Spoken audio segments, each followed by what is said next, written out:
Hello, David.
Hello.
Are you there?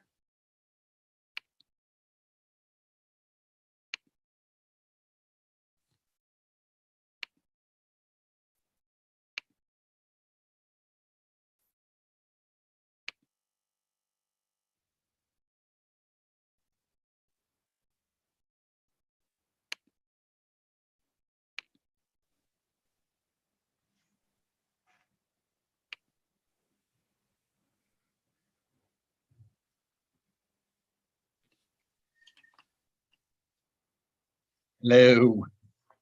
Hello, Mr. Kinney. How are you? Good, I think. How's it going today? Not bad. You? Not too bad. Do you think I have internet problems here, or was that just a glitch? What? I didn't hear anything you said, and you kind of went like stiff. Can you hear me now? I can. It's perfect. Well, it may have been on this end because I was doing 3 or 4 different things: TVs, live stream, Okay. Zoom, Got a lot of technology going on there. and I'm not technologically savvy. Oh, I'd say you do pretty well. I wallow through somehow.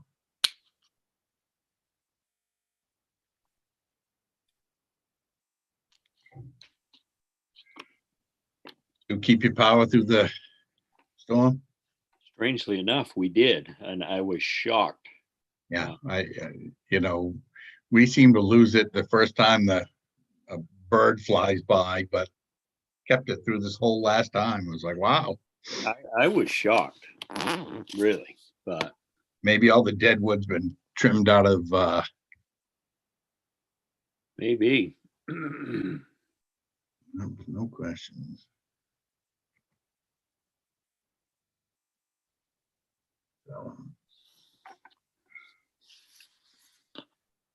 In fact, like today, are you aware of anybody that's still without here in Lincolnville power? No, I'm not. Me neither. We have any damage around town that you know of? Certainly some tree damage or Yeah. branches and whatnot, but not a whole lot of otherwise. We had a little bit on the last storm with just very minor, like leaves going down, plugging the culvert, that type of stuff. Nothing too substantial. Yeah, we had a lot of water. I've been up Moody Mountain a couple of times because we hunt up that way. Things look pretty good, which is Certainly the lake's full again. Yeah. Hello. Hello, Lately. How are you? Oh, just dandy.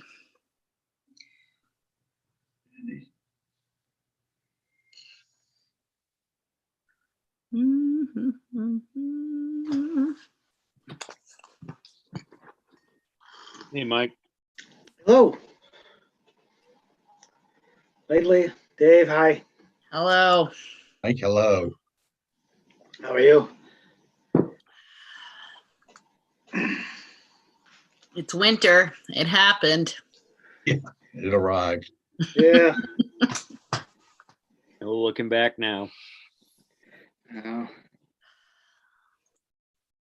Although I read somewhere that tonight's the earliest sunset of the winter.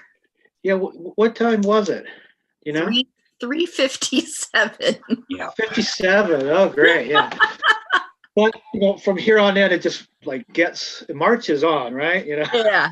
Days get longer real fast. Real slow. Well, they still get shorter, right? Because the sun comes up later for a while. Yeah. No. Yeah. I think Yeah. you're right. That happens for a while till solstice. Another yes. couple of weeks, I think, but still, I just want to turn the corner and move on. Yeah. I think we're officially at less than 9 hours of daylight. Yeah. I quite literally have every light the upstairs, and it's like Yeah. Well, I know, but I was reading this afternoon about people in Norway, Denmark. oh yeah. And they have 6 hours if they're lucky. Wow. Or some people even more north, they get to kind of glimpse a sunrise situation for about a half an hour during the day. Okay, yeah. Can you imagine just getting maybe an hour of twilight? No, I must, yeah. That's above my pay grade. Yeah, you light a lot of candles. I guess. Yeah. Where did David go?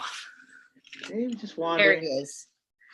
All right. Well, it's 6 o'clock. I haven't heard anything from Josh, but I imagine he'll be popping in here soon. So we might as well get rolling. Hi and hello to everyone, and to Mr. Trendy, who is watching.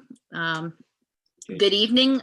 This is Selectmen's workshop, an opportunity for the Board of Selectmen to get together and chat about opportunities regarding efficient deliveries of municipal services.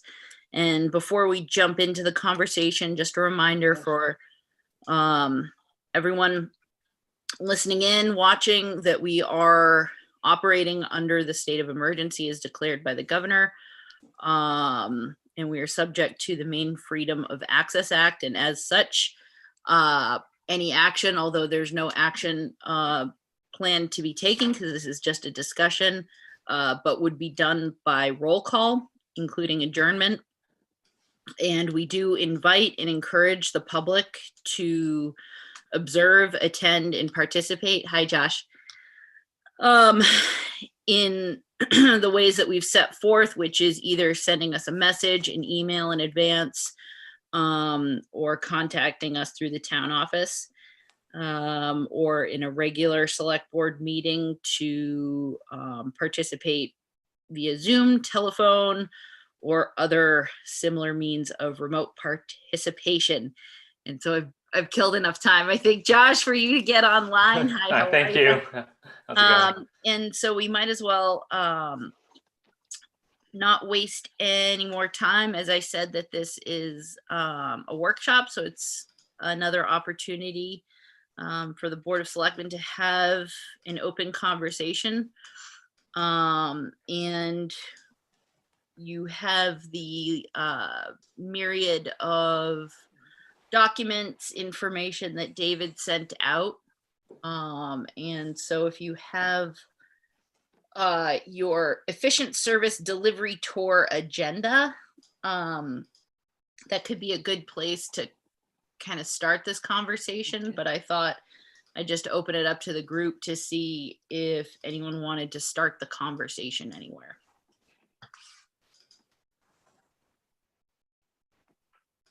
David, yes. Well, I always feel like chiming in, and just wanted to, for the benefit of others that may be tuning in, just kind of say this is kind of grown, I guess, a little organically out of the discussion about the possibility, or now soon to be reality, hopefully, of acquiring the park from Coastal Mountains Land Trust and all the duties that will come with that. And then I think it also grew a little bit more with the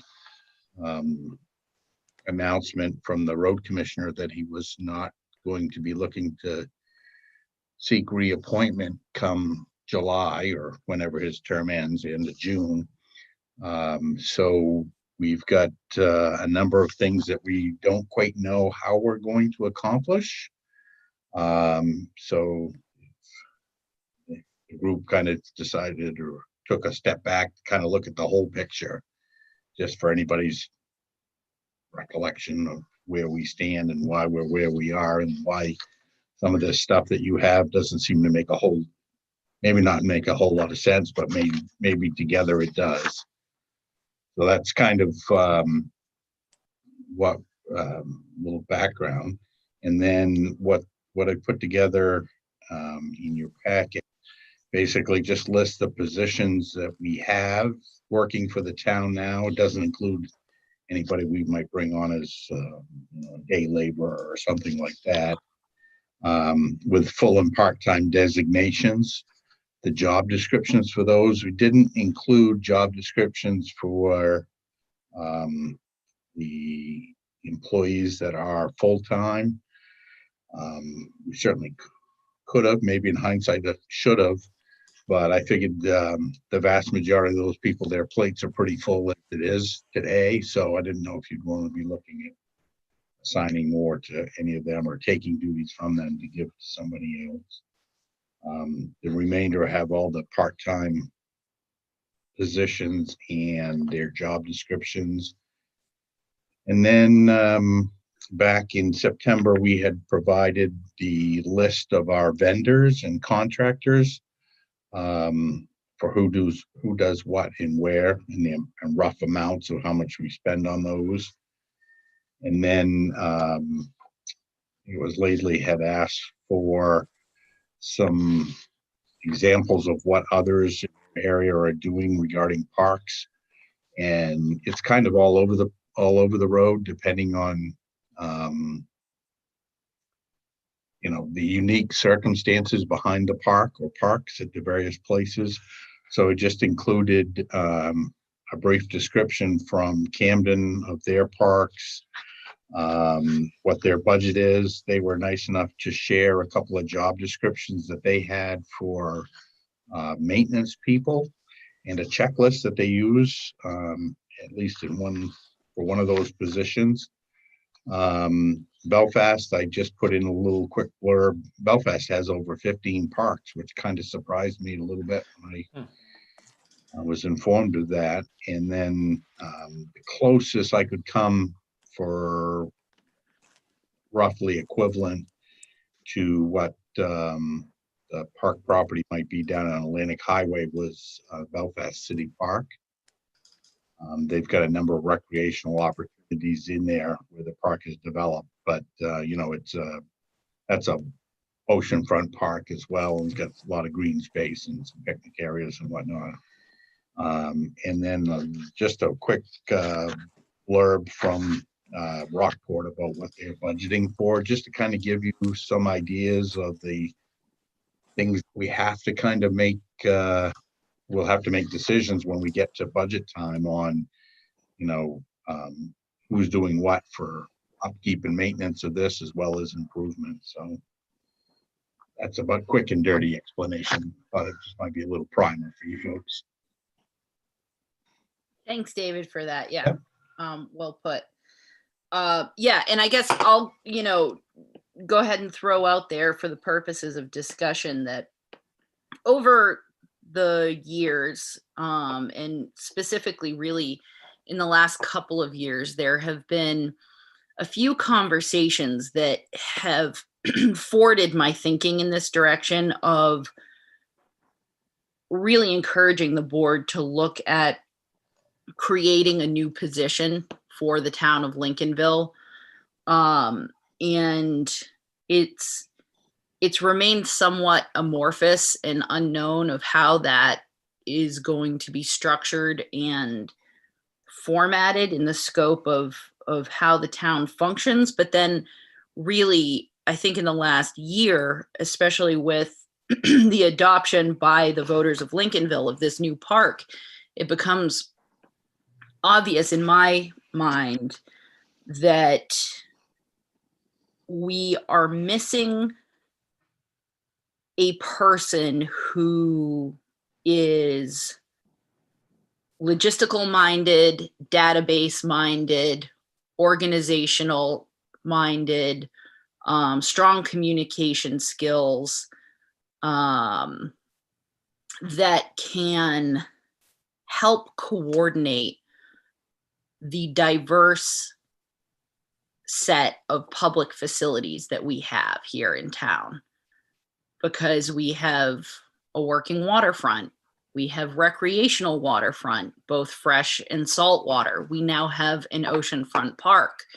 We have sidewalks, we have ball grounds, and we have a host of wonderful volunteers who work very hard and try very hard, but they can only do so much. And I think we've all seen in the last couple of budget sessions, and notwithstanding pandemics, various functional issues with all of these various plates that we all keep spinning in the air, spinning as smoothly and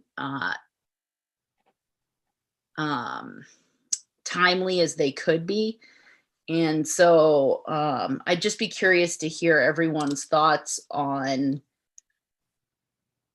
trying to craft, and I don't know what to call this person, but trying to create this job description so that essentially David has the support he needs in terms of both liaising with the public, taking some of the burden of just contractor, volunteer, coordination, etc. So I guess I'll leave it there. I have other thoughts, but I'm just wondering if that's getting anyone's juices flowing. I would like to go first. With that being said, that's a very good description lately of the things that have been challenging over the last 3 to 5 years. I mean, we've talked about a lot of that stuff at end of year, budget time, frustrations mid-season, of a lot of that. We've made a few changes right recently, which in my mind, and this is my opinion only, are temporary at best. I would call that person a Lincolnville infrastructure maintenance manager.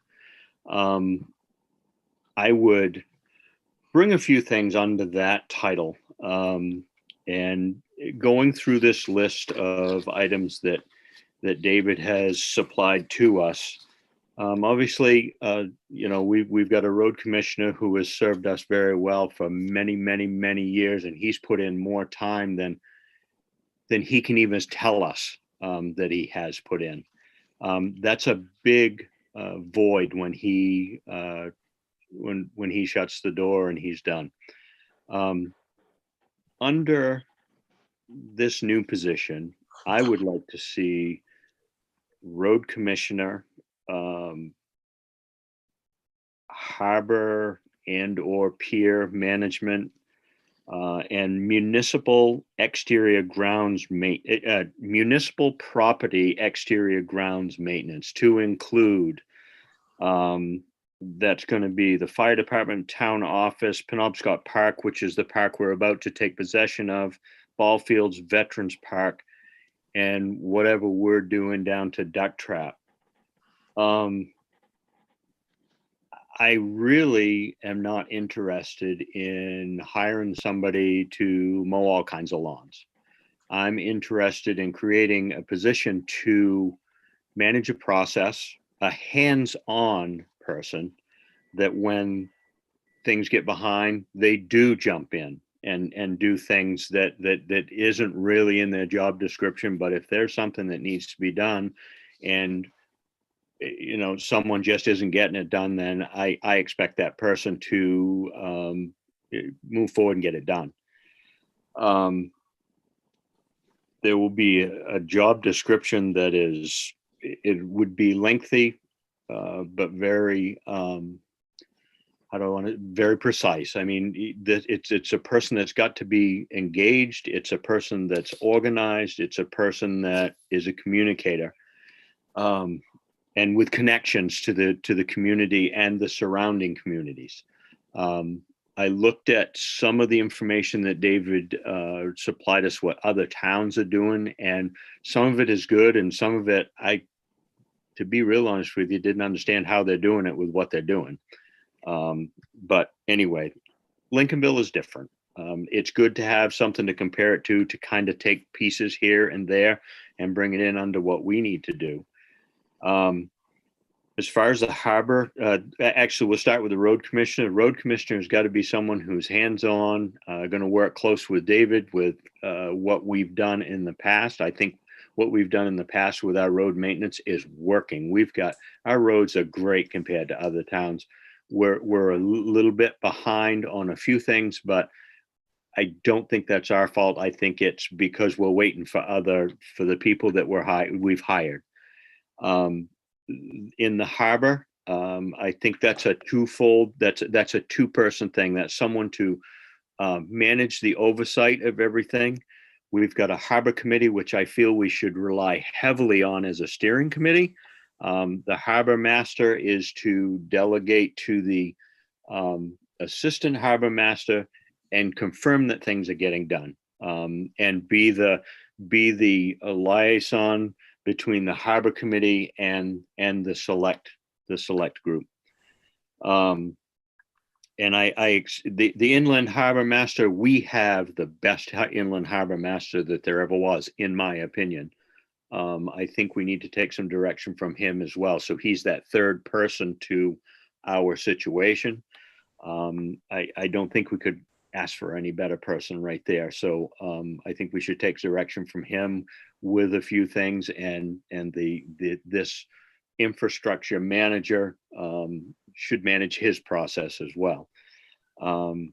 Now, as far as the municipal property exterior grounds, that is I would like to see us manage a vendor or vendors to get what we need to get done there. And when I say vendors, we would have one person to do mowing and trimming and things of that nature. But as far as the ball fields, for example, we don't want to get into being licensed to do the things that need to be done on the ball field. So I think we should rely heavily on a vendor like Sportsfield. Doesn't necessarily have to be Sportsfield, although they come highly recommended and have worked for us for many years in the past. take their recommendations and bring that back to the board with some, with some recommendations, different scenarios, and we choose the best one for the town. And that includes, let's see, the ball fields, Veterans Park, whatever we're doing down to Duck Trap, and Penobscot Park. Now, as far as Penobscot Park is concerned, maintaining that is one thing, managing it is another. I'm not sure this person under this umbrella that I'm talking about would be the one to manage a schedule for the park or whatever. But I know we would have to talk about that. And if it's fairly simple to do that, then that person's going to know when it has to be mowed, when it has to, when everything has to be ready. I've got suggestions for Penobscot Park. There are some facilities down there now, or I don't think we should have, porta potties, not bathrooms. I don't think we need to light the whole place up. If someone's going to have a night event down there, then they need to bring in lights, that type of thing. But we have neighbors we have to consider down there. So that's just a general overview of what I'm thinking. But those are the types of things that I would like to see brought in under one umbrella. Interior maintenance of any and all of our buildings, I feel, should be managed by someone else. The town office, I feel that's working well. I don't think we have to worry about that. That's managed by a town administrator or one of the girls there. I don't know how that's actually working, but exterior, I think, is a totally different animal than interior. So that's my initial thought on that. I've been thinking about this for a while, So just to summarize, so I understand, so you're, by and large, the functionality of the combination of contract vendors and volunteers in some aspect are good and working. So we want to try to keep or enhance those opportunities. And then, so if that's one tier of sort of functional action and care of the various facilities. And then looking at this new position. And what did you call it? Sorry, Kern, I forgot. You had something catchy. Lincolnville Municipal Property Exterior Grounds Maintenance Manager. Or you can shorten that up. That rolls right off the tongue. But okay, so this person acting as that next air traffic controller for our various contractors that we want to keep or add to potentially, and Correct. Not bring it in-house. So Correct. We're not going to hire a bunch of lawnmowers. We're not going to hire a bunch of licensed certified pest and fertilizer applicators. We're going to look at contracting those kind of things similarly. Okay. And yes, and the reason that I feel that would be our primary choice is because once we start doing stuff in-house, we're buying equipment. There's maintenance involved with equipment where we've got to store things. There's breakdowns. So do we have two pieces of something? Or, and I just don't think we want to get into that right now. If we hire a vendor, then that vendor is tied to the contract. They're going to get it done. If equipment A breaks down, they're going to equipment B because it's got to be done by the contract. So I just feel we're better off doing it that way. Okay, super. And yeah, and I think just for the purposes of organization, maybe we can just create a whole other, or move to a whole other topic of conversation about throwing around ideas for policy for the oceanfront park, because that's a whole other thing, but it definitely has bearing on this conversation. Yeah, no, that's all great. Thank you, Kern, for all of that. Mike or Josh, you have any thoughts percolating right now? Well, my only thought, Kerner, that all sounds well thought out and makes a lot of sense, but it's gonna be, I think it might be hard to find that person. It sounds like a very uniquely qualified person. And so that gets into a job search, as you know, and I hope we're able to find that person without slowing things down too much. But that would be my only concern, you know. Well, you know something, I'm concerned about that as well, and I think we have a wage and personnel committee, or wage means whatever we're calling them, and I really think that once we go to them, if we even get that far, which I hope we do, I think a decent wage for what we're asking for is going to be the key. Yeah. You know, I think it'll attract the right people. Yeah, and to both of your points, you know, my personal philosophy is that I would rather have a really clear, really comprehensive job description that is maybe verging on too much, and have someone who steps into the job, understands the steep mountain they have to climb, and be up to and willing to tackle that task. And honest to goodness, I mean, we've all been dealing with it for years now.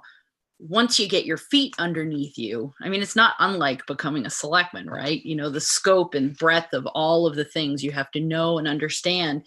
But once you get your feet underneath you, there's a whole team, whole town full of people who are there to, you know, help support you. And it becomes, and if this person, you know, has these skills that we've, you know, just begun talking about, then it will become routine in the best of ways, hopefully. Right. I just want a little more clarity about this position that you're talking about. So you see it as a full-time position? I do. Okay. Like I said, Josh, this is just my personal opinion, and you know, I bring all this together from the last 5 years of watching what's going on and what we struggle with, the great donated time and labor that we get, but that's changing, and we've struggled with that. And I think I've had conversations with you about some of that stuff, not all of it. But there are things that we just can't get to. So, and I think it would be, you know, better. Yes, a full-time job. That's how I envision this. In the grand scheme of things, if you look at all of the things on the list, or just take the things that I've just listed off, I think it can be done by one person, but it's going to be very time-consuming to start out, to begin with, but even going forward, to manage the process and keep tabs on everything. Okay. Yeah, I think it's a good starting point. This isn't something that I've thought deeply about, nor do I have any cutting edge ideas. So it's nice to hear some of these ways that we can change things up. Yeah, I think to your point, Josh, you know, the way I've been studying on it for the last few years is, and, you know, Kern, I think you said it really well. You know, our road commissioner who is leaving us, leaving the position this coming spring, could probably do it in his sleep. And we have benefited greatly from his vast professional experience, but he's also a professional he was road commissioner in addition to running an entire other business with his family. Similarly to a few of our other positions that have been kind of broken out into department heads. And so if you look at it with that respect of it having been, and I don't mean to minimize anyone's particular role or importance by calling them just part-time, but they are by definition somewhat part-time positions. And so if you take all of those part-time positions and then fit them in with some of the other holes that we've been experiencing, either in change of leadership, in committee chairs, or seasons, pandemics, what have you, there are these dips. And so I feel fairly confident that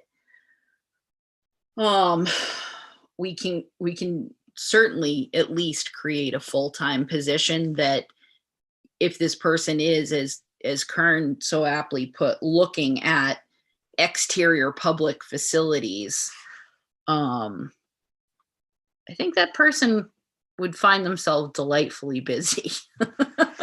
Yeah.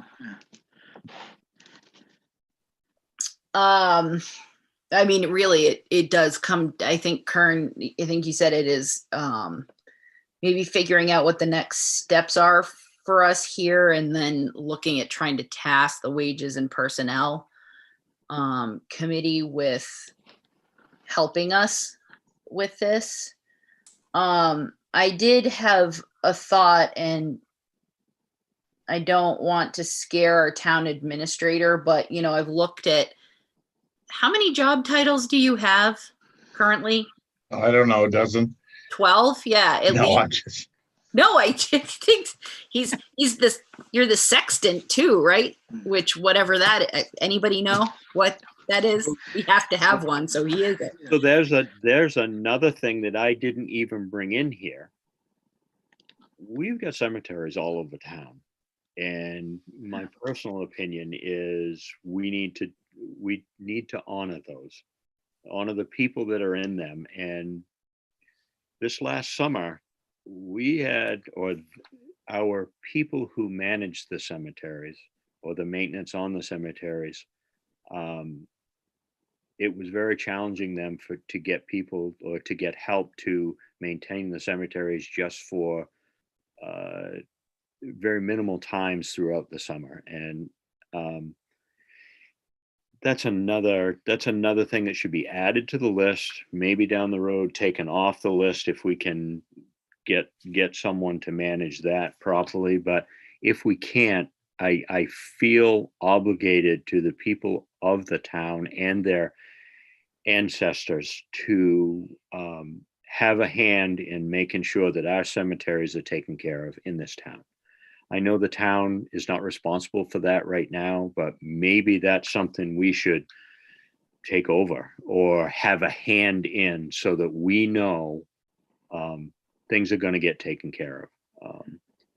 Well, Yes. and it could be just as simple as, having it as part of the job description. And you'll notice a reoccurring theme in a lot of our job descriptions is that it isn't necessarily that the individual, the road commissioner, the harbor master, any one department head, is obliged by the job description to, they themselves with their own hands, do the work, but that they oversee and they commit to and agree to it getting done by a certain deadline. And so it could be an aspect of the job description that this individual is a liaison with this group, because it is a tricky subject that a lot of our cemeteries are not public land, they're not town-owned land, but at least someone having their finger on that pulse and being open and available conduit to have those conversations where they might otherwise be missed. Yeah, but that's another example. So anyway, my point with David's long list of job descriptions is, for logistical and functional ease, would it be worth considering tagging David in name simply for more efficient flow of information, finances, etc., of tagging David with some of these job titles, and then this next person down is the day-to-day, enactor of these duties. Does that make sense? It does. I mean, I'd be curious to know what David thought thought of that. But I'm just thinking part of, and again, I feel like I have to tread very carefully because no part of this conversation is intended to disparage anyone's efforts or decades of dedication, but there have been holes, right? And I sometimes feel that all of our efforts are that we're an octopus with the 8 tentacles, and sometimes the 8 tentacles don't know what each other's doing, and even the suckers on each individual tentacle doesn't know. The left hand isn't talking to the right hand, and we do our darndest in between, our public meetings to collect all the information. And so I guess my one concern is perpetuating that fractured mode of operating. And so consolidating it a little bit slightly, even if in just name, will be helpful. Well, I think it's important. There's always going to be someone that takes it the wrong way.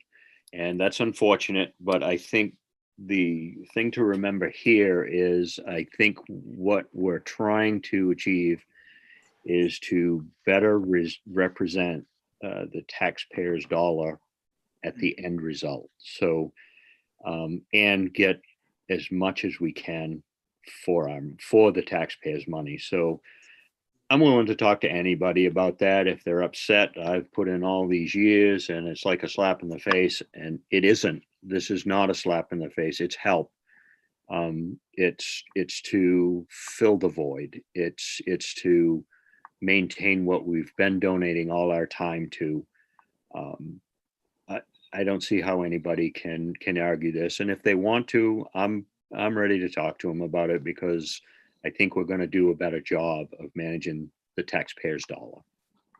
Well, and it breaks my heart when we see people come in to talk to us who are so enthusiastic volunteers, and they're doing it because they love the community, they love the town, but they don't understand the process. They don't understand the budgets, and that's okay, because that's not some folks' wheelhouse. They're really good at volunteering and being present in the community and working on projects. And so, yeah, to your point, Kern, I want to give people the space to do what they do best, and to give them the help that they need to do it better, more, if they want to.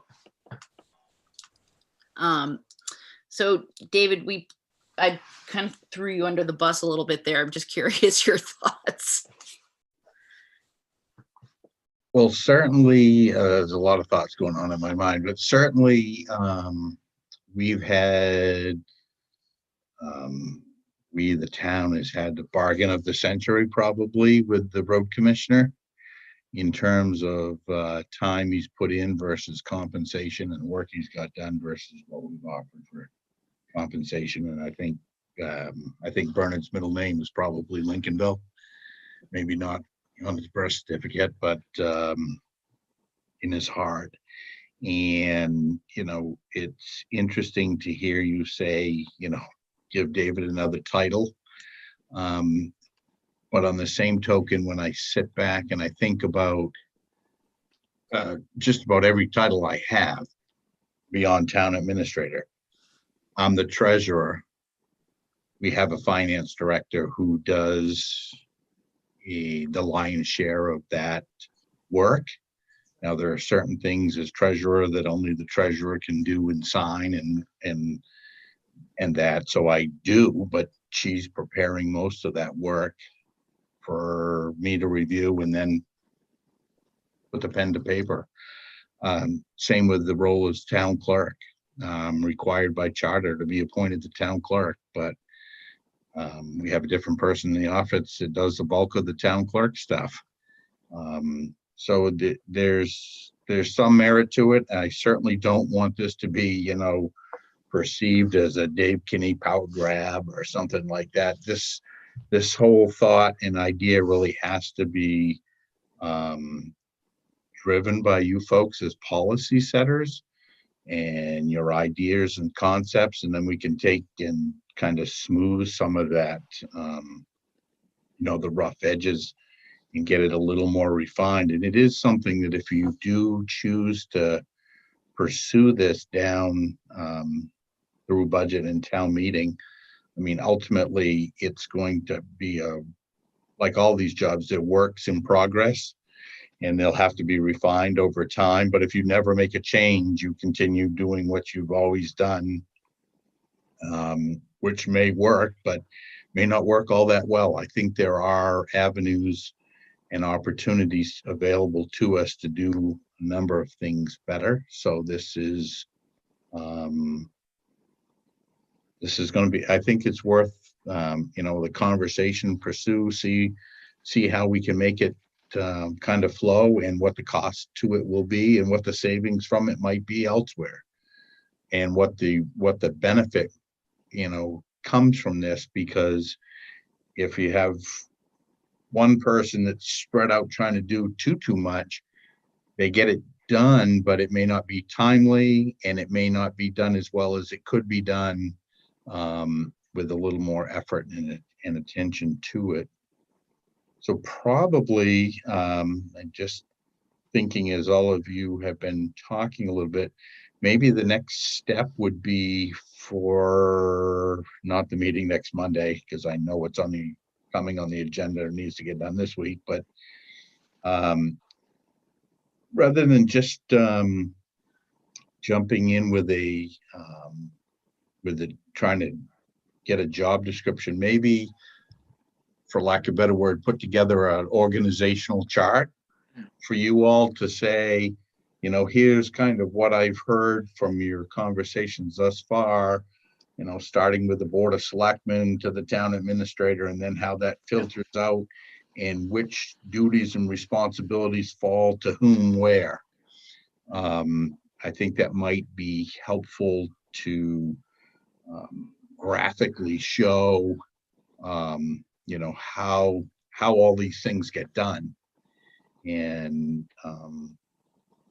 you know, and who does what and who can do what. And if we get that all down, you know, probably a big sheet of paper or small print, but if we can get that down at least in the first draft, then you can start to say, well, that may be too much, or that's not what I meant. Can we move this from, you know, underneath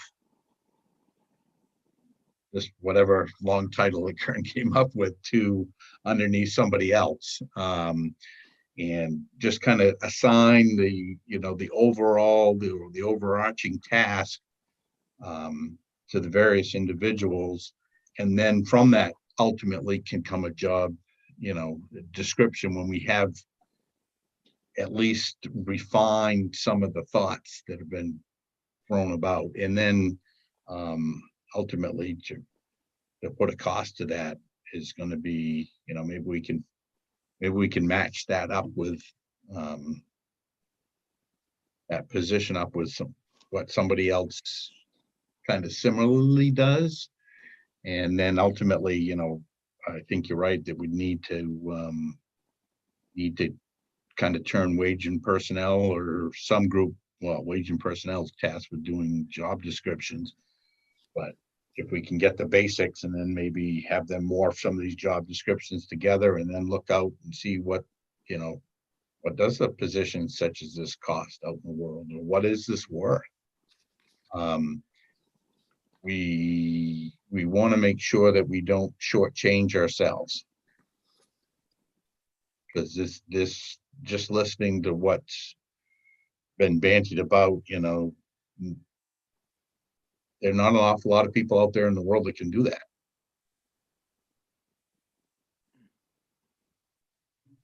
Yeah, I rambled for too long. Well, I certainly agree, David. There aren't a lot of people out there in the world that can do that, but I also included a lot of things under that title, and we can shorten that title up, Lincolnville Municipal Property Maintenance Manager, if that's easier. But I only listed the areas that we've seen holes, that we've had trouble, that the communication hasn't been good, or the volunteer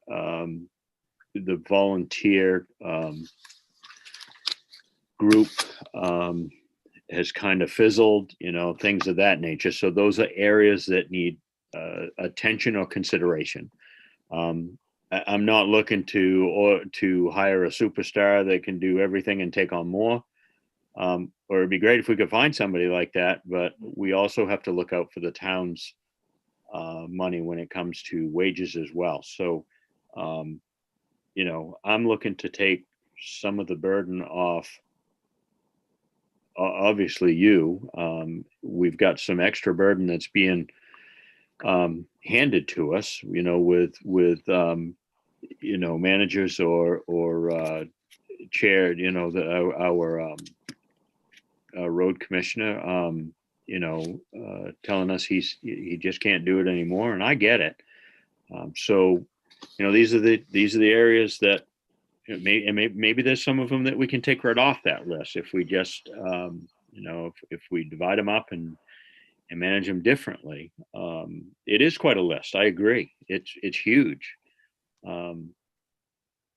But we're there where we need to do something about it. So I just see this as an opportunity for someone to have a really good job for a good town. I just, and our town is beautiful, and I want to keep it that way. Yeah, and I think it bears saying that everyone we work with, I think Lincolnville does a remarkable job of doing a lot with a little. Keeping in that vein, we're pretty good lean mean machine, I think, for what we have and what we do, with the small and hardy crew that we have. To your point, Kern, it might be, does everyone have the efficient service delivery employee position list that lists the full-time and part-time positions? Yes. While you were talking, Kern, I was looking at that, and I've been thinking a lot about this, and I've been thinking a lot about it while we have our periodic department head yearly check-ins. And it seems clear to me that some of these roles are really just standalone. And you mentioned the custodian. I think that's a independent system that is working. I don't think it needs to be brought in under anything else from where it currently sits in the flow of management between us and the town administrator. I think administration and finance, current structure, and then perhaps we're looking at adding to that, right? I think under protection, the only position I could see maybe wanting to loop in underneath is parking attendant. But I think otherwise, our protection folks, are full steam ahead in terms of how they function and flow within the existing system. Same thing with code enforcement and assessing. So really, we're looking at the public works department, and something just popped into my head as a potential title is, what about community facilities director? Perfect. Shorter, I like that. Working title. I like it, yeah. But I feel that our inland harbor master,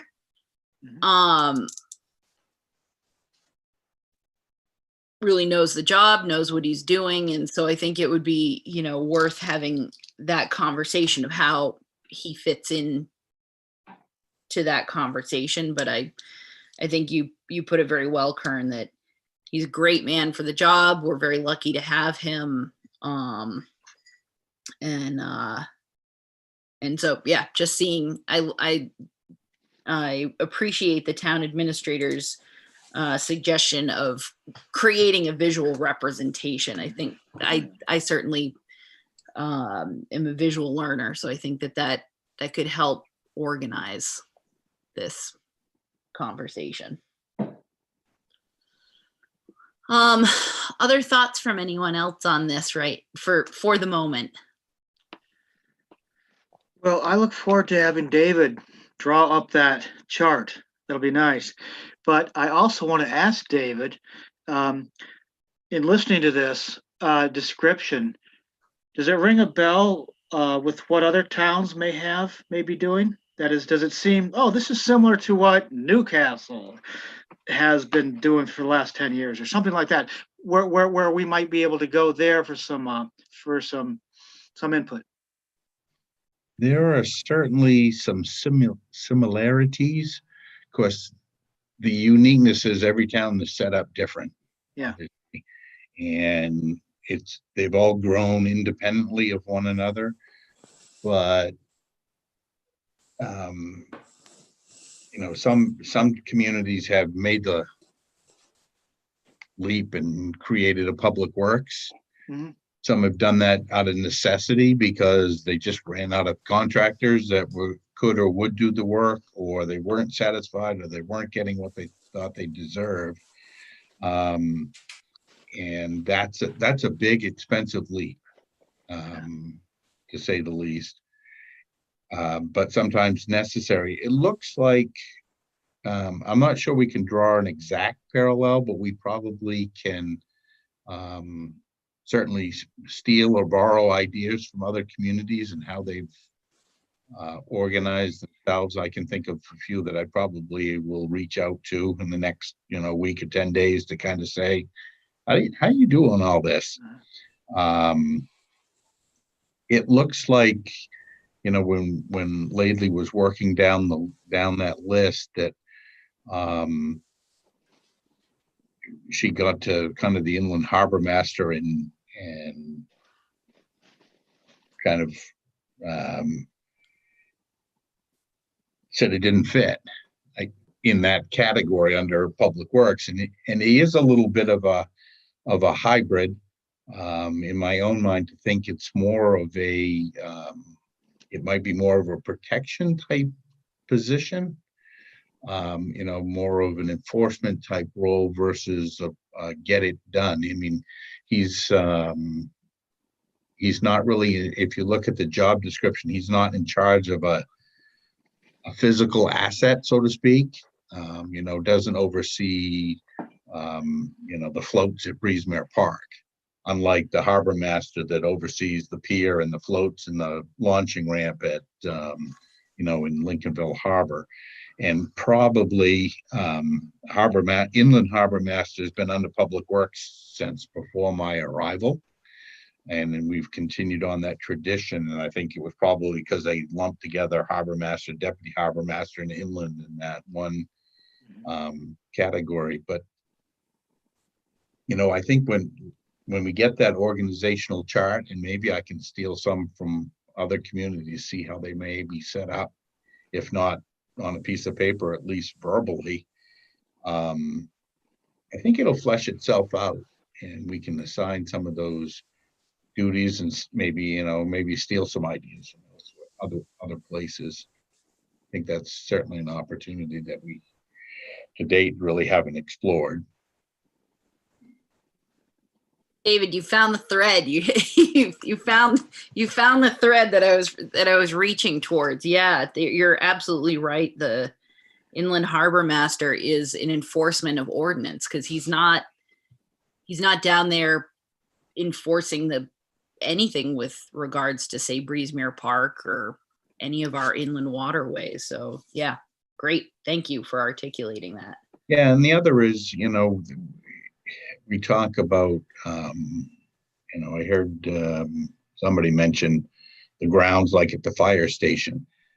I think that's just fallen under the fire chief because, that's the way it was done. It was a fire department and, and at one time, the firefighters probably mowed the grass.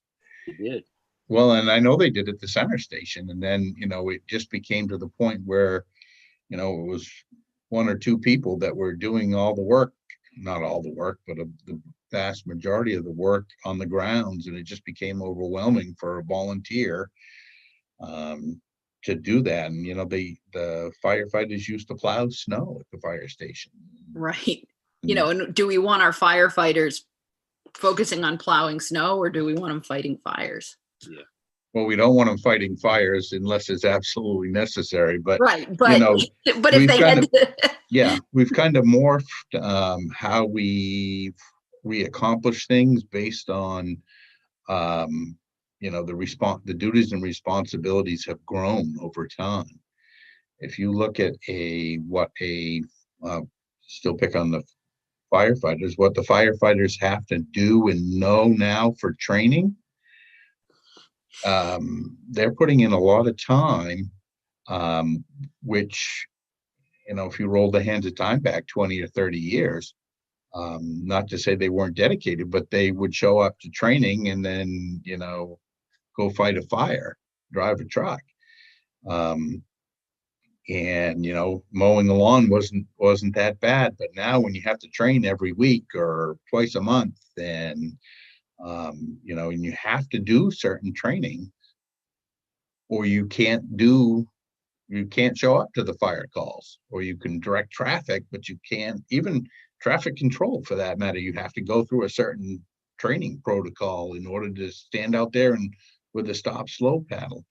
It's just everything in life now seems to be much more specialized or professionalized, that if we can relieve the fire chief of having to worry about whether or not the lawn got mowed,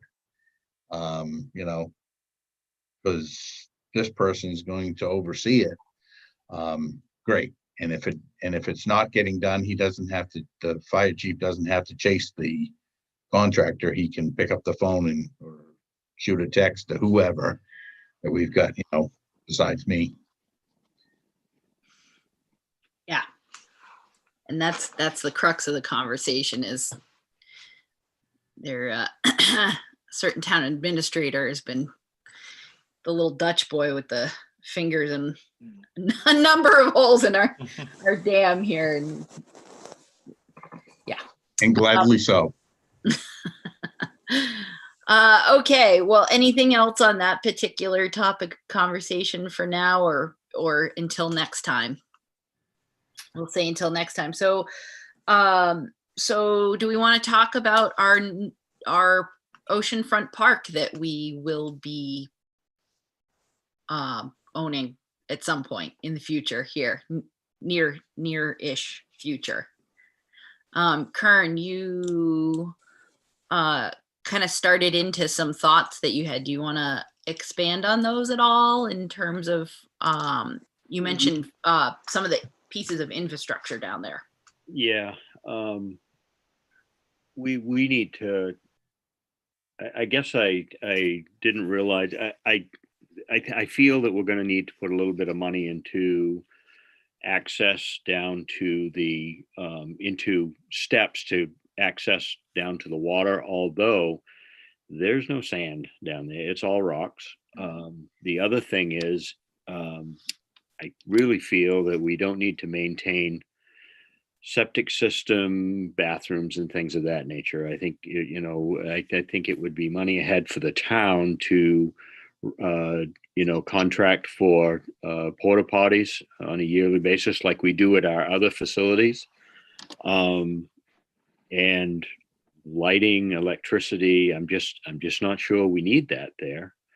Although we haven't really decided how we want to use that place. I really don't see us allowing huge events down there. maybe small weddings, things of that nature. But there again, I think a lot of it the decisions on a lot of this should be with the neighbors in mind. Obviously, the town, the townspeople, we want them to use it as much as possible. But we want to have a good relationship with the neighbors as well. So, my personal opinion is I don't think we need to run it like it's been run before, a corporate, retreat place to have a party, that type of thing. And I think we should really look at, I know there's horseshoe pits and things of that nature there, but I wonder how much, the badminton or the tennis thing there would get used. And I also wonder, I like the idea of the fire pit type of thing. But grills, things of that nature, I just don't know. That brings it just gets us to a different level of monitoring what's going on down there and, things like that. So, I know we've got, charcoal grills at the swimming area there by Breezemere Park, but I even wonder if we should have those there. It's just and I know we don't spend a lot of we don't spend a lot of time monitoring what's going on there as far as those are concerned. But I don't know. I get funny about stuff like that because, and maybe it's just because I need to have control, about stuff like that, because when it comes to fire and it comes to grills and things of that nature, people just don't know, they just don't know what's right and what's wrong. And I don't know. Well, and it probably is worth clarifying that there's some pretty snazzy barbecue grills down there. They're masonry and steel and granite. They're no little hibachi or anything like that, like there is down at Breezemere. These are, I don't know, they must come with an owner's manual, I hope, because they're they're a whole thing. I don't know, people would have to bring in cordwood to. Yeah. See, that's another thing. If we're going to rent it with, for certain functions, do we supply the wood or do we have people bring the wood in? That type of thing. I mean, I don't know. And I don't want to take away from what the place is. Don't get me wrong, but it's just if we're not going to worry about it, we're going to let people, use it. That's fine. But that's another expense, and it's also another liability. We're going to have wood if we, if we're going to supply it, or we're also going to have, if somebody uses it and they supply their own wood, we've got to check on it. Someone's got to check on it, make sure things are done right. So I don't know. Those are the types of things that I'm not so sure they worry me, but I think they deserve a conversation, and so that we can make a good decision on that. Yep. Okay. Yeah. Josh. So my initial feeling is tear out the horseshoe pits, tear down the volleyball. We don't need it. The horseshoe pits especially they just seem like death traps. If you fall, I don't see any reason to have that. I'd rather have more green, safe green space. Impaling young children on metal stakes.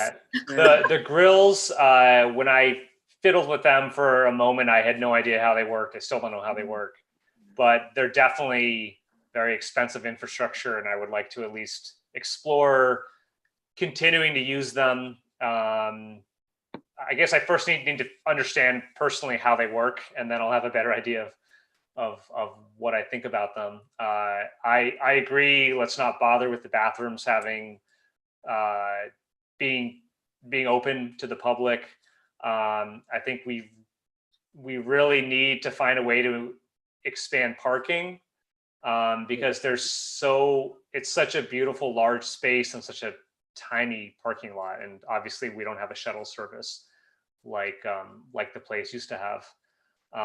But I don't want to clear cut a bunch of those beautiful trees there either. So I'm not sure how we navigate that.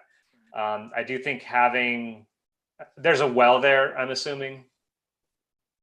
Okay, I think having the option to have electricity and water, I mean, I guess we could just turn it off until there's a need for like a big special town event, or if we did have a small wedding. So I certainly wouldn't want to tear out that infrastructure. But having it on all the time, I don't see any reason to have that. Great, thank you. Mike, thoughts? I would just second Josh's concern about the parking. I mean, it is so shallow there, and the curb cut is so sharp, and there's the hill. I mean, trucks are, let's say northbound trucks, they're just getting out of Lincolnville, and they realize, okay, now we can let it go. And they're coming down that hill, and there's the curb cut where people are coming in and out of a very shallow parking lot. Yeah, that's kind of concerns me, but at the same time, it'd be a shame to take down those trees. There's only so much room, but that does kind of concern me. And just on a side note, Josh, some of my better memories revolve around horseshoe pits or throwing shoes, but. But if I was in another country, it'd be bocce ball, maybe. I don't know. Yeah. See, we could make bocce is a much safer. I guess it is, yeah, but it just doesn't. I don't know. I can't see it, but yeah. Yeah, and I will second everything that's been said here thus far. I think simpler is better. Yeah. I think it would be a shame to destroy those fire pits, but at the same time, is their level of complexity going to, could we perhaps sell them? Could we get approval to, someone would be thrilled. I don't even know if it's possible. No idea, but they seem more complicated than maybe necessary, but certainly bathrooms. I was a lifeguard at Chickawaukee. I'm telling you, we do not want to maintain bathrooms. If we do nothing else but get rid of those bathrooms, we will be ahead. Yeah, I think, Mike, your idea of, or Josh, I don't remember, but having water, obviously for fire reasons, is probably a good thing. But having solid but basic water and electric that could either be turned on as needed would probably be a really good idea. And I've heard small events, I've heard small weddings, and so it sounds like we need to pursue a conversation regarding that and that usage and what that looks like. Do we limit the number of people? And that may tie into the parking conversation. So maybe the parking will by necessity drive what we can safely offer in terms of a rental. But what a beautiful spot to have a memorial service or a small wedding or a reunion or something. Its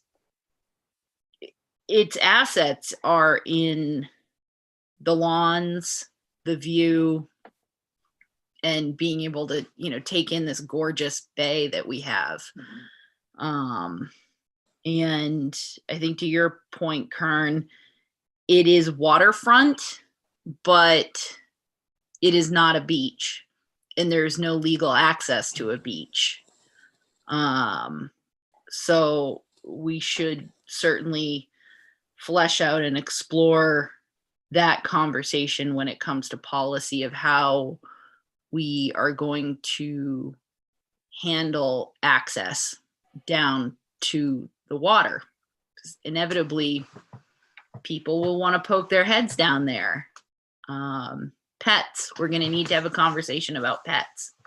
And that certainly has been brought up a number of times by neighbors and other folks alike. So yeah, that, including trash, gate. Do we have a gate? What are your all thoughts in terms of access to the property? Well, my first thought with the gate is it's a good thing because I think we're going to want to control access. At the same time, where the gate is so sharp coming off one, it just suddenly, if you hang that right, or I mean, if you go there, you suddenly, oh my God, there's there's a piece of wood, and you just slowed down from hopefully 35 down to nothing, and you've got 5 feet before you make a complete stop. So the gate itself is kind of, in terms of, I think traffic is kind of unsafe. But at the same time, we've got to control access, and that's just that'd be my first thought. But also at the same time, every time I go there, I can't find it. So Me too. I always go past it and turn around, come back, and hope I find it. So I'm not the person to make a sound judgment on that entryway. Other thoughts on the gate? I would say Not having a gate. I would say for now, I like the idea of leaving it open full time and seeing what happens and seeing if it becomes a problem. Maybe even putting a trail cam there, a hidden trail cams, to just understand what's going on, to collect data. And then if it's abused, have a sign there, it's closed at sunset, or if that's what we agree on. And if that's being abused, then we revisit the gate and how we use it. I initially liked the idea of an electric gate that closed after a certain hour, but then of course you could lock someone in that way, and that that would be problematic. And what? Yeah, then what? Exactly. I guess maybe, hold on, I just answered my own question. Maybe if you lock someone in, there's a way from the inside to like a button that you a button, yeah, that you can't really access from the outside. So that could be an easy way to make sure people can always leave. Kern, thoughts on gate, no gate? Well, I guess it would be worth leaving it open for a while and see what actually happens. Like Mike said, and Jock. I think it's tough to manage that, because unless you have a full-time employee dedicated to taking care of a few things down there and opening the gate in the morning and shutting it in the afternoon, it's tough to close it. It's a real time sink. That A real time sink in terms of someone having to manage the gate. Yeah, absolutely. I don't know. I haven't really thought in depth about the logistics of that type of stuff down there. I know we need to get to that. If we open it, and leave it open, and we've got facilities available in there, they're going to get used and abused, because we're not there all the time. And when I say facilities, if we've got porta potties or whatever in there, and that's open, then they're going to be full all the time. I know they are. The experience, even of the previous owners, some of the stuff I have seen down there, and it's just not from events. And even this summer, people parked there, blocking the gate, going on people's property, even down on your uncle's property. People just driving right in and parking on the lawn, even when you've got, even when you're trying to barricade it. People are going to do what they want to do. So I think I don't know what the answer is on this yet. But I'll think about it. It's probably not going to come tonight, but it's an important one though. Yeah. Both in terms of someone spending time either opening or closing it, or the implications of either leaving it open seasonally all the time, but we, and whatever permutation you can envision with the gate, there's going to be probably pros and cons for both. So we'll have to cross that bridge at some point, but maybe let's let it percolate and we can loop back. I'd just be curious to hear, David, what your thoughts are on gate, no gate. Too early to tell. Fair enough. There's a lot of moving parts to this whole the whole park picture. Not the least of, you there's a little bit in the packet in terms of items, and then there's more things you bring up tonight. And I've told people, and I believe it, that we're moving into the neighborhood and we want to be good neighbors. And yet there has to be that balance between it's a public facility and the neighborhood. I mean, we've had issues at times with neighbors at Breezemere Park.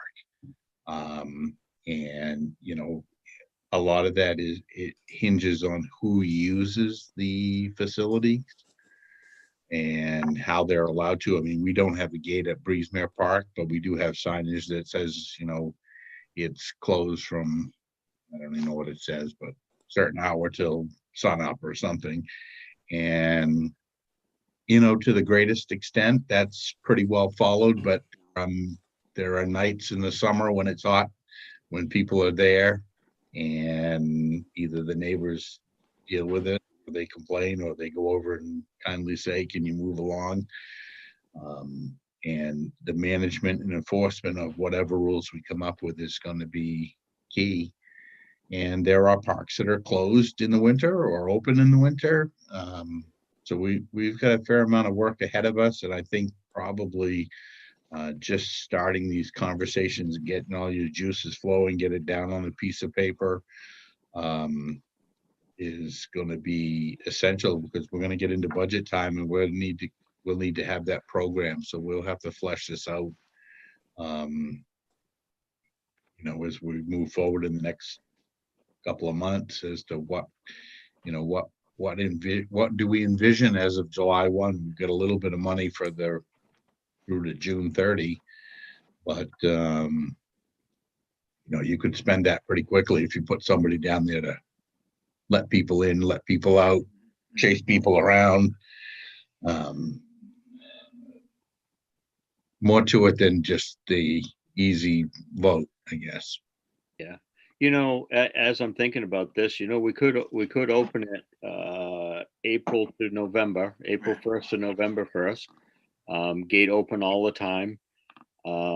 Minimal facility there, meaning bathrooms. I would think, and this is just me talking as I've thought when we talk here, maybe 2 or 3 porta potties.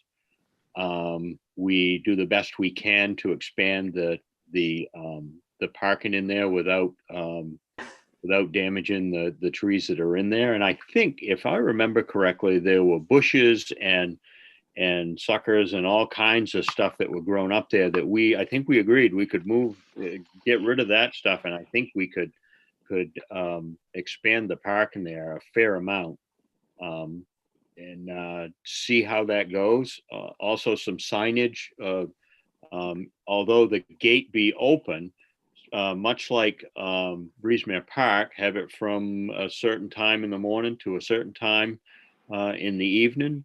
And if we find that stuff like that is, and also with a sign that there would be certain times the park would be closed due to personal events or contracted events. That way people could rent it, or for a donation have some type of a family gathering or a wedding, that type of thing, and then monitor it for the first year and see what happens. And if people are really taking advantage of it, then we shut the gate, by appointment only or whatever. And there's only so much parking on the outside of that gate. So if we shut the gate, people are going to have to park on the side of the road and walk in. And if they're in the road, then their vehicles are going to be towed somehow, some way. So they'll get the message. Maybe we do that to see how the first year goes, and see what the public does. I mean, I would say let's also consider putting a camera up. Yep. Maybe from the beginning, a web-enabled camera. I don't know if there's fiber there, but the thing about Breezemere Park is it's basically in downtown Lincolnville, so you can be up to shenanigans, but people driving by can just look over and see it. Yeah. This is really much further out. So yeah, and I agree with putting a camera down there. Even just having a shell of a camera there, people are like, oh, and they see it. Make it obvious. Yeah, I get it. That's a good idea. I don't know if there's fiber down there. We certainly can check into that. It would be good. But I think things like that probably, should be put in a budget request.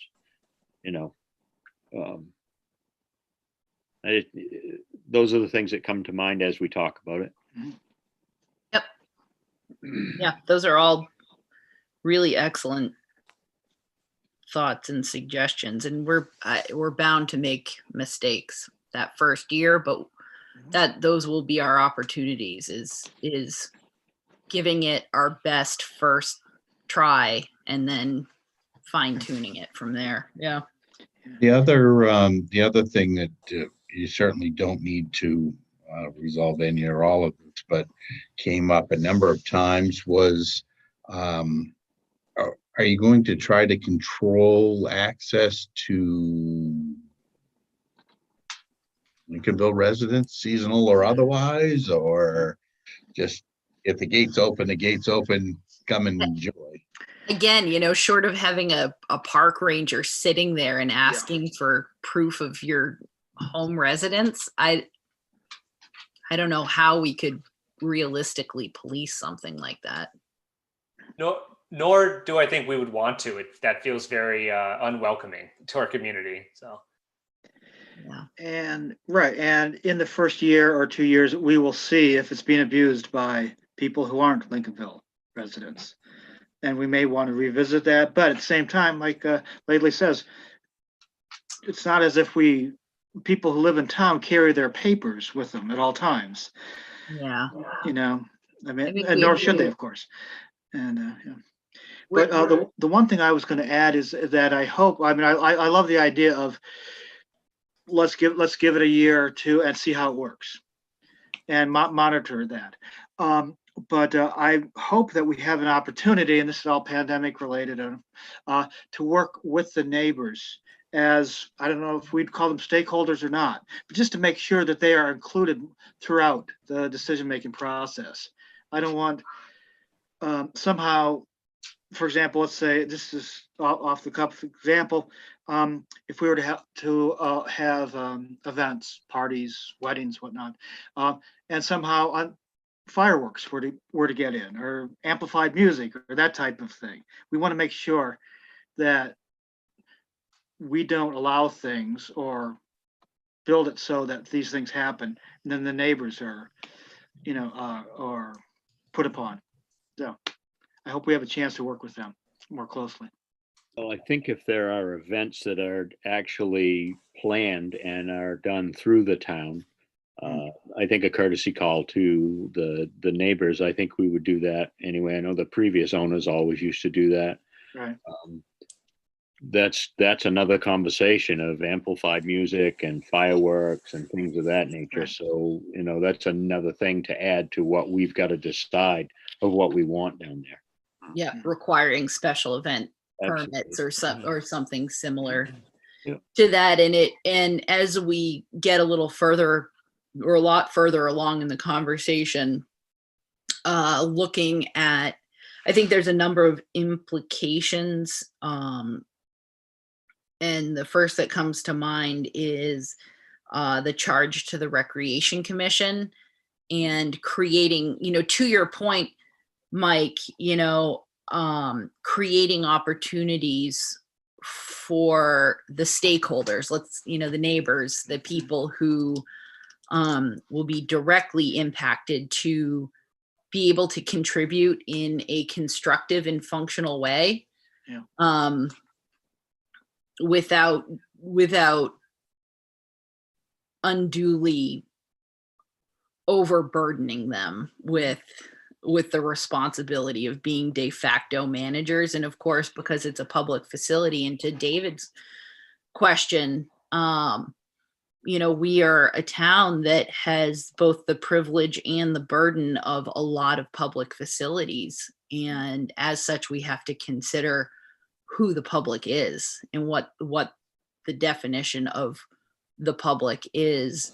And certainly in our roles as selectmen, we have to consider everyone in Lincolnville. And then when we talk about the public, that opens the conversation up even further, which makes it that much less easy to create policy. But it brings to mind, so if anyone has any further immediate thoughts on the Penobscot Bay Park, great. But it raises the question about other community facilities that we may have touched on here that may need to be brought under some consideration in this conversation of reviewing and looking for opportunities for better, more efficient providing of services to our citizens and the public. And Kern, you mentioned cemeteries, which aren't really public facilities, but are utilized by our public and our citizens and former taxpayers and former voters, and they deserve our respect and consideration. So certainly having that be part of part of our conversation somehow. I'm not looking to take all of that over at the town level, but what I am looking for is a fair amount of more oversight. And I know that's probably going to involve volunteers, but I really, and maybe saying I'm not looking to take it over is the wrong way to describe that. If but I think there's enough interest outside of the town to maintain what we've got. I just don't know as the organizational process is there, and I think that's what it needs. And some of the things that actually happened this summer, I was actually very surprised at. But I just think we need to be involved a little bit more with that process. If we have to take it over, we have to take it over. I'm not at this point, I'm not looking to do that, but I think more, like I said, more oversight, maybe a little bit more, I don't know, direction or something. It just seems to be too all over the place. Too many chiefs and not enough Indians or something. I don't know how to describe it. It didn't work well. Yeah, well, and getting back to the start of this evening's conversation is if we can somehow use the structure of the town to benefit everybody, then great. Yeah. All the better. Any other community facilities that pique anybody's interest in terms of taking a look at? I know Breesemere Park has been mentioned quite a few times this evening, and I think back to various conversations with regards to the existing rental agreement for the gazebo. And there's been some, I don't want to say lack of clarity, but maybe differing understandings about the procedure, flow, execution of that, who's responsible, all of that kind of thing. So it may be worth us taking a look at that too, and just seeing if that could be fine-tuned a little bit. Do we have an online form for renting town facilities like the gazebo? That seems like a nice step if we don't have that. So someone could just go to the town's webpage and look it over and see all the facilities that are available to rent, and they could even apply, right there online. I think the city of Belfast has that. I think you can go straight through their website, the city website, and reserve, let's say, the boathouse, for example, or the gazebo at City Park. And I think you can do that all seamlessly online. Okay. And it could just be a request form, not like it has to accept payments or anything. But just a way so people can, maybe my generation, sometimes they don't want to pick up the phone. They just want to be included. Sometimes just do it all online. So, David, did you have any comments there? I don't believe that that's available online right now. I think we have some information on there about who to get in touch with, but as Josh said, the world's moving away from direct interaction, and so to a certain extent, so are we, in terms of anything we can get somebody to do, electronically, frees up other time here in the office for somebody to be doing something else. So there's some blessings there, and I can assign someone to explore that. I can certainly see an advantage of this generation. If we had that type of form on our town website, you could have the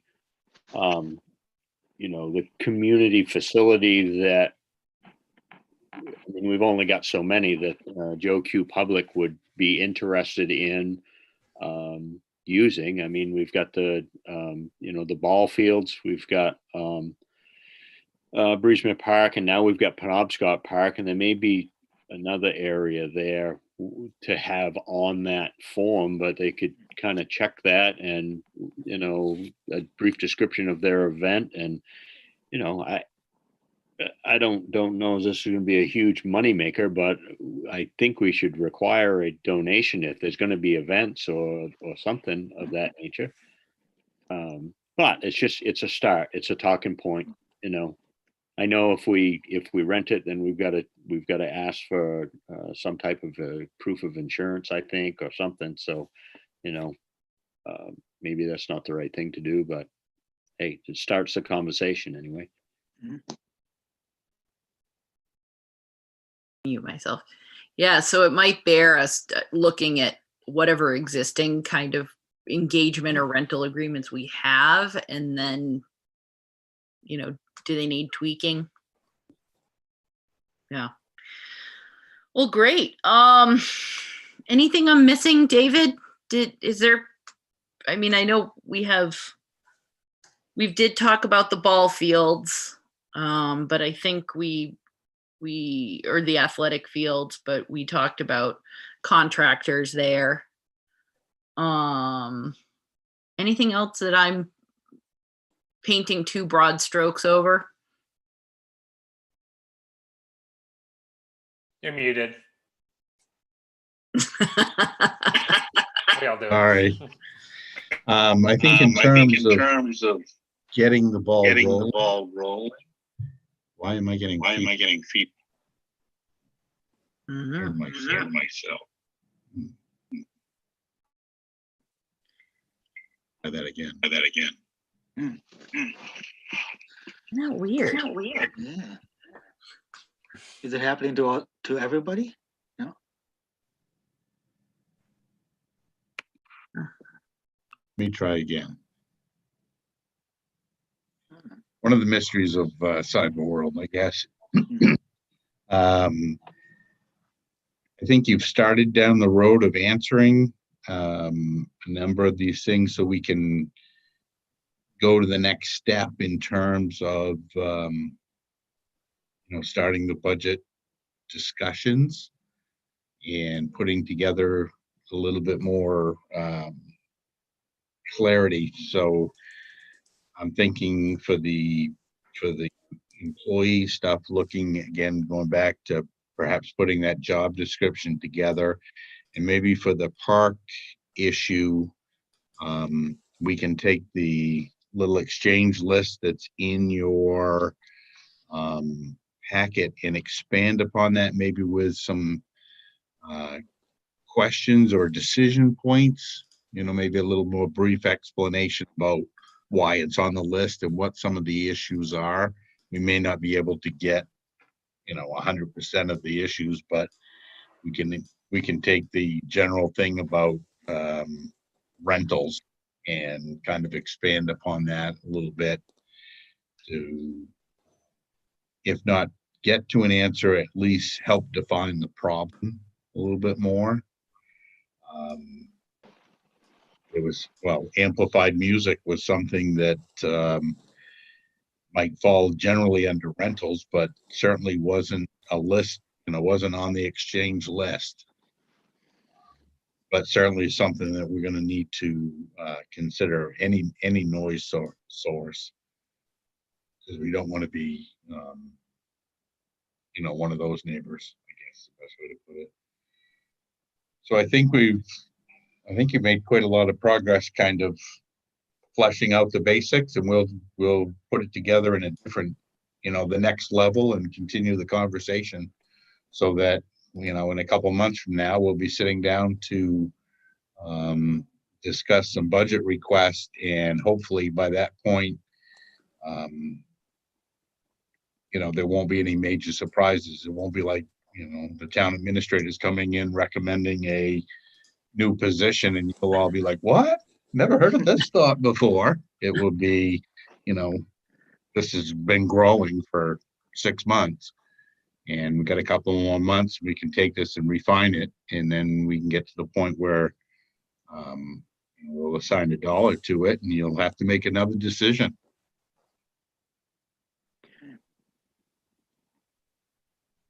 Great. Well, is there anything else on this subject of this workshop that anyone wishes to discuss this evening? No one. We've done quite well here.